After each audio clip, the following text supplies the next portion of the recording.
Se sentir représenté, sentir que ses expériences sont valides, c'est un premier pas en fait vers l'émancipation. Qui ont des personnages réellement complexes avec leurs propres identités, leurs propres individualités. Tu sais, c'est comment est-ce qu'on reprend l'espace en fait, tu vois. Ça serait intéressant qu'on se dise officiellement qu'on n'est plus à la place de nos parents.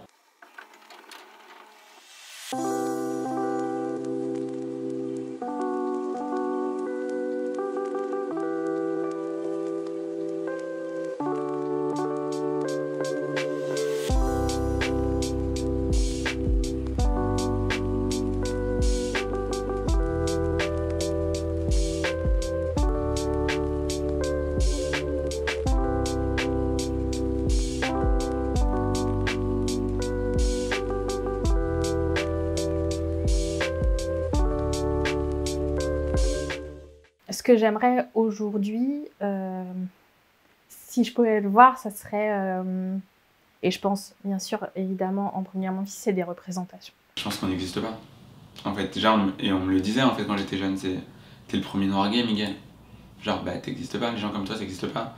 Et je pense que, ouais, qu'il y ait des gens comme Kid Ismail, qu'il y ait des gens comme James Baldwin, que j'ai pu avoir accès, mais ça c'est toujours aux États-Unis, quand en France, pas beaucoup quoi. Il y avait Magloire, dans des séries françaises, bah zéro, dans les films français, zéro. Déjà de voir un noir dans un film français, faut chercher. J'avais dans le Ouvrir la voie, Amandine Gay demandait de donner 5 noms d'acteurs, d'actrices noires quoi. Bah 5 noms d'acteurs ou d'actrices noires, et c'est pas beaucoup quoi. Je me dis, il y a peut-être des petits là qui ont dit ouais mais t'es le premier noir gay. Je me dis ouais non en fait on est là quoi. La représentation des personnes browns en France, elle est pas existante. Hein. Il y a une absence de représentation dans la sphère, dans toutes les sphères un peu de décision, de pouvoir, qu'elles soient politiques, médiatiques, économiques, etc. En France. À la télé, t'imagines? Bah on a Dorassou, le Réunionnais, qui tape dans le ballon, qui a des prises politiques très tranchées et très intéressantes aussi aujourd'hui, tu vois. Quand c'est pour des clichés, des choses comme ça, on est là, mais sinon, ça sert à rien. Quand j'ai su que j'étais trans, je voyais que des personnes blanches en fait. Et je me suis dit, là il y a un problème, surtout en France, c'était que des personnes blanches qui en parlaient sur YouTube et tout. Et je me suis dit, il y a vraiment un problème, il faut faire quelque chose. La première ville dans laquelle je suis née, c'est vrai que j'étais la seule noire à l'école. Mais dans mon quartier, il y avait aussi d'autres personnes noires, mais qui étaient plus grandes. Et c'est comme si à chaque génération, il y avait un représentant noir. Du coup, moi, j'étais la représentante noire de ma génération. C'était particulier. Parce que dans le quartier, il y avait quand même des gens qui me ressemblaient. À l'école, on avait quand même un petit groupe avec... j'avais beaucoup de copines maghrébines. Après, il y avait le monde qui nous entourait, qui était très blanc et qui était facho, quoi. J'ai pu me créer un cocon dans un monde qui n'était pas facile à l'extérieur. Très tôt, j'ai su qu'on était différents avec ma famille. Je pense que c'est cette différence qui a fait que j'ai cherché à traîner avec des gens qui me ressemblent. Mon moyen de survie, entre guillemets, ça a été d'aller vers des gens qui me ressemblaient un petit peu. Si tu fais pas ça, en fait, tu vas être bouffé par leur méchanceté. Déjà que moi, l'histoire de mon père et de mes grands-parents, elle est déjà occultée, qu'est-ce qui va rester, tu vois? Donc, c'est des vraies questions, parce que à l'heure où on parle de grands remplacements, je suis en train de te dire que là, on est tous en train de faire des gamins. Je peux te dire que quand eux, ils auront des gamins, ils parleront même plus du Vietnam ni de quoi que ce soit.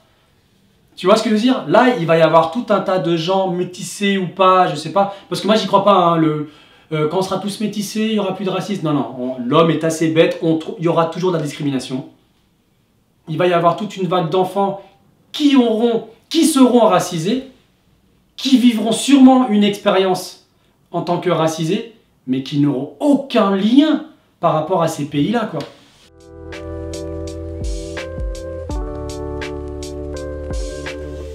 Par exemple, un Bouddha qu'on va acheter dans une enseigne de déco.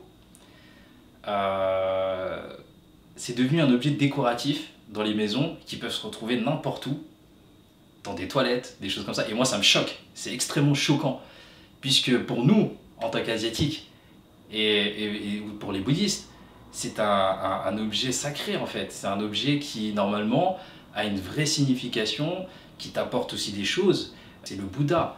Et c'est pas n'importe quoi. Et ça, c'est quelque chose qu'on respecte chez nous. On va toujours le trouver chez nous dans nos maisons en tant qu'Asiatiques, surélevé quelque part dans la maison pour nous apporter la protection autour de d'encens, des choses comme ça. Alors qu'avec, par exemple, Evan Market, moi, quand je vais proposer en tout cas un Bouddha, dans la description, on verra que c'est un objet qui a une valeur, qu'il va falloir disposer dans sa maison. On va transmettre quelque chose en même temps avec aussi, en expliquant bien que ce n'est pas juste un objet décoratif qu'on peut mettre partout. Le point qui me choque le plus, mais encore en 2021, c'est que la France ou la population en France, en fait, ne voit toujours pas le lien entre l'Inde et la France, ne voit toujours pas le lien entre pourquoi ces communautés sud-asiatiques, voire indiennes pour mon cas, qu'est-ce qu'elles font en France. Alors les boomers, entre guillemets, se rappelleront que dans leur cours d'histoire, il y a les comptoirs français, dont Pondichéry, là d'où mes parents viennent et donc où sont mes origines.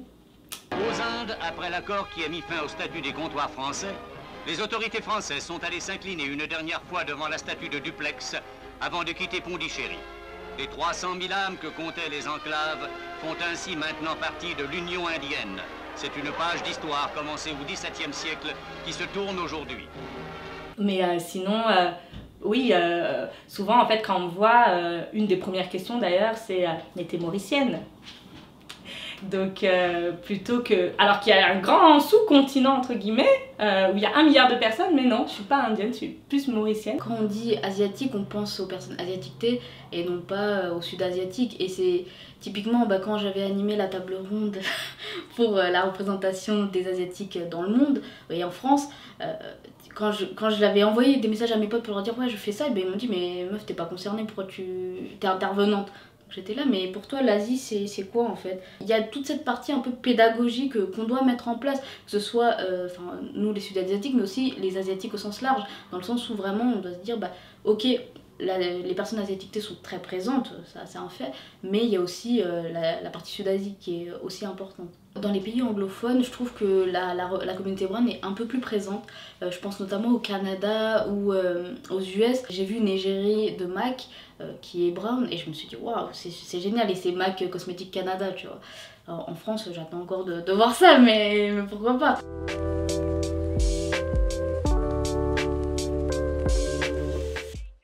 Moi, ce que je vois par exemple à la télé, dans les médias, ce qui est représenté, ça n'a rien à voir avec ce que mes potes par exemple aspirent à devenir, tu vois. Et c'est pour ça qu'à un moment j'ai dit, moi mon pote il est comme ça, vous à la télé vous dites que ces mecs là ils sont comme ça, il y a un problème, tu vois. Pourquoi à chaque fois à la télé par exemple on parle pas de mecs qui veulent réussir, à chaque fois tu parles de problèmes. Pourquoi on parle pas du positif? Au cinéma par exemple, si tu remarques bien de ce qui marche, ce qui fonctionne, ça va pas être, ça va être très très limité.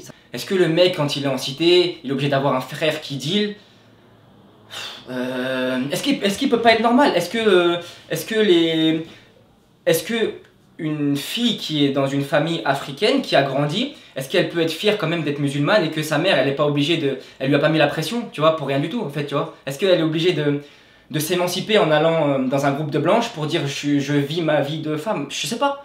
Pourquoi la personne qui est racisée, elle est dépendante ou elle a besoin d'une personne blanche pour la sortir de sa condition en fait, tu vois? Il y a soit un manque de représentation, et je pourrais dire au mieux, parce qu'au pire on nous représente, mais c'est sur des préjugés qui du coup génèrent des insultes comme pac-pac, vendeur ou vendeuse de marron. Aujourd'hui dans les représentations, je trouve qu'on recrée, parce qu'on garde ce même regard eurocentré blanc entre autres, mais donc cis hétéronormé, ultra classiste, etc. Dans ces représentations, on garde ce même schéma. Donc même quand on va montrer un arabe, une asiatique, tu vois, genre, en fait, on va reproduire des schémas en disant, mais non, tu regarde, ils ressortent. Bah ouais, mais en fait, l'asiatique avec sa mèche violette, c'est devenu un cliché. C'était la première, ok, tu semblais sortir en créant une asiatique rebelle. Maintenant, dès que tu vois un film avec une asiatique, elle a une mèche, c'est une rebelle. On a le droit à toutes nos voix plurielles, en fait, tu vois, de nos caractères, en fait, arrêter de sortir des clichés. Aujourd'hui, je vois des séries assez ados, tu vois, vraiment, c'est plus des checklists qu'autre chose, qui s'intéressent pas au fond de la personne, ou alors qui va occulter complètement toute une partie, parce qu'en fait, le racisme, on vit avec, et c'est pas vrai, ça n'existe pas, les sociétés post-raciales, tu peux faire ce que tu veux. Alors vraiment, tu crées tout un univers, oui, crée un univers où la race n'a jamais existé, et où donc, ok. Mais sinon, la race, elle intervient toujours, tout comme le genre intervient, tout comme la classe intervient.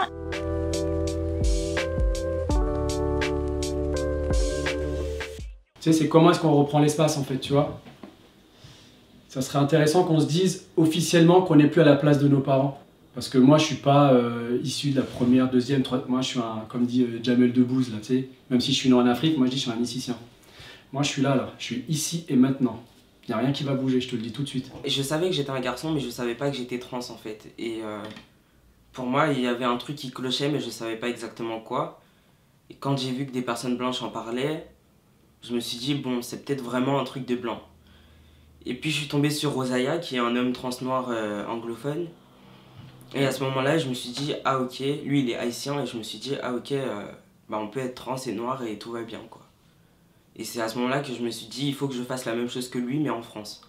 Je veux vraiment apporter une visibilité aux personnes trans noires en France. La visibilité c'est bien, mais sans protection c'est dangereux en fait.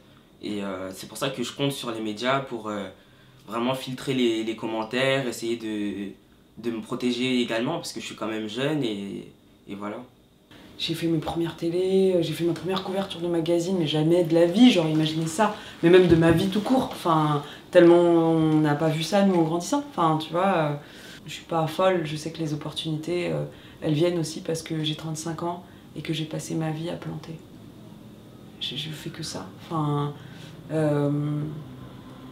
et d'accepter que tout ce que j'ai planté finit par fleurir un jour, quoi. Le fait qu'il n'y ait pas de représentation en France, ça m'a donné beaucoup de force. Et je me suis dit qu'il fallait que ce soit moi, en fait. Et je suis pas le seul, il y a Louis aussi. Et c'est assez important d'avoir une représentation, surtout parce qu'on a besoin de se dire que c'est possible pour nous aussi. J'ai compris que ce que je voulais, c'était offrir de la représentation aux gens. Se sentir représenté, sentir que ses expériences sont valides, c'est un premier pas en fait vers l'émancipation. C'est ça... L'objectif premier dans l'intersection, c'était parler aux personnes concernées et leur dire « Vous inquiétez pas, en fait, on est tous dans le même bateau. Ce qui vous arrive, c'est pas à cause de vous, c'est un problème systémique, donc vous inquiétez pas. » Je me mets à écrire des souvenirs qui me restent et des souvenirs qui restent de ma grand-mère ou de mon père.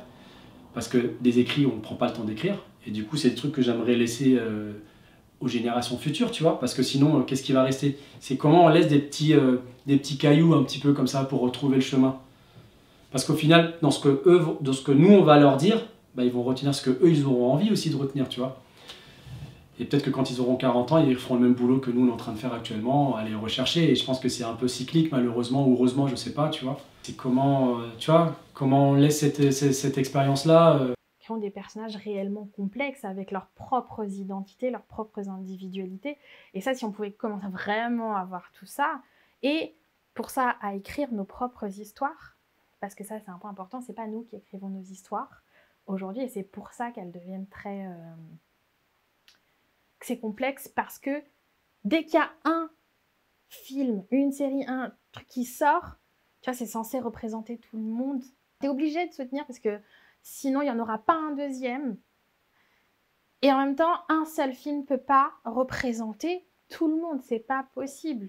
Ce qu'il faut, c'est plusieurs. Il faut toutes ces voix. Et c'est ça que, pour le coup, je pense c'est possible que je le vois. Que je commence à voir ce changement. Et ça se fait.